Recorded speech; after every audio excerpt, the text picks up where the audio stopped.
ಪ್ರಿಯ ವೀಕ್ಷಕರೇ, KA10 ಕನ್ನಡ ಸುದ್ದಿ ವಾಹಿನಿಗೆ ಸ್ವಾಗತ. ಚಾಮರಾಜನಗರ ನ್ಯಾಯಮೂರ್ತಿ ನಾಗಮೋಹನ್ ದಾಸ್ ರವರ ವರದಿ ಅವೈಜ್ಞಾನಿಕತೆಯಿಂದ ಭರಿತವಾಗಿದೆ.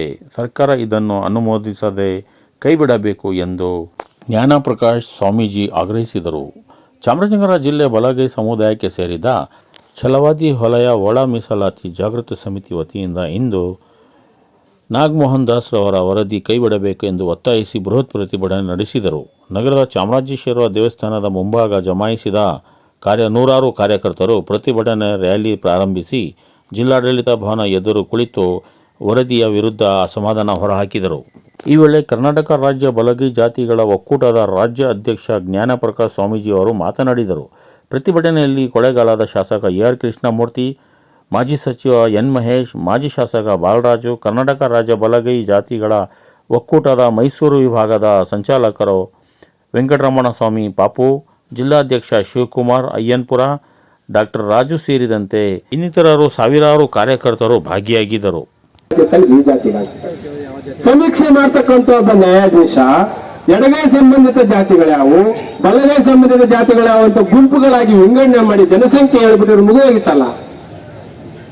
27 ಲಕ್ಷ ಒಂದು ಸಮುದಾಯಕ್ಕೆ ಸೇರಿಸಿ 24 ಲಕ್ಷ ಸೇರಿಸಿ ಆ ಇನ್ನೊಂದು ಸಮುದಾಯದ ಬಲಗೈ ಸಮುದಾಯದ 5 ಲಕ್ಷ ಸಪರೇಟ್ ಮಾಡಿ 1,84,00,000 ಸಪರೇಟ್ ಮಾಡಿ ಇನ್ನೊಂದ್ ಕಡೆ 3 ಲಕ್ಷ ಸಪರೇಟ್ ಮಾಡಬೇಕಿತ್ತು. ಈ ಎಲ್ಲವನ್ನು ಸೇರಿಸಿದ್ರೆ 30 ಲಕ್ಷ ಆಗ್ಬಿಡ್ತೀವಲ್ಲ, ನಾವು ನಂಬರ್ 1 ಆಗ್ಬಿಡ್ತೀವಲ್ಲ. ಪೂರ ನವೆಂಬರ್ ತಿಂಗಳಲ್ಲಿ ಈ ರಾಜ್ಯದಲ್ಲಿ ಬದಲಾವಣೆ ಆಗ್ತದೆ. ಬದಲಾವಣೆ ಆಗೋ ಕಾಲಕ್ಕೆ ಇವ್ರು ಸುಮ್ಮನೆ ಕೂತ್ಕೊಳ್ಳಲ್ಲ.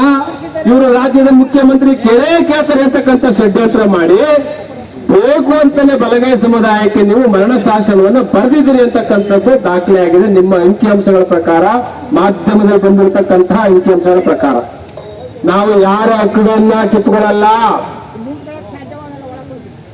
ಯಾರ ಹಕ್ಕುಗಳನ್ನು ಕಿತ್ಕೊಳ್ಳಲ್ಲ. ಲಂಬಾಣಿ ಸಮುದಾಯ 15 ಲಕ್ಷ ಅಥವಾ ಭೂಮಿ ಸಮುದಾಯ 10 ಲಕ್ಷ ಅಂತೆಲ್ಲ ಏನು ದಾಖಲೆಗಳು ಕೊಟ್ಟಿದ್ದೀರಿ. ಎಲ್ಲಿ 10 ಲಕ್ಷ ಇದ್ದಾರೆ, ಎಲ್ಲಿ 15 ಲಕ್ಷ ಇದ್ದಾರೆ, ನೀವು ವೆಬ್ಸೈಟ್ ಅಲ್ಲಿ ಬಿಡುಗಡೆ ಮಾಡಿ. ಚಾಮರಾಜನಗರ ಜಿಲ್ಲೆಯಲ್ಲಿ, ಮೈಸೂರು ಜಿಲ್ಲೆಯಲ್ಲಿ ಅಥವಾ ಎಲ್ಲಾ ಮಂಡ್ಯ ಜಿಲ್ಲೆ, ಹಾಸನ, ಕೋಲಾರ, ಚಿಕ್ಕಬಳ್ಳಾಪುರ ಜಿಲ್ಲೆಯಲ್ಲಿ ನೀವೇನು ಸಮೀಕ್ಷೆ ಮಾಡಿದಿರಿ ವೆಬ್ಸೈಟ್ ಬಿಡಿ, ನೋಡೋಣ, ಗೊತ್ತಾಗುತ್ತೆ ನಿಮ್ಮ ಯೋಗ್ಯತೆ.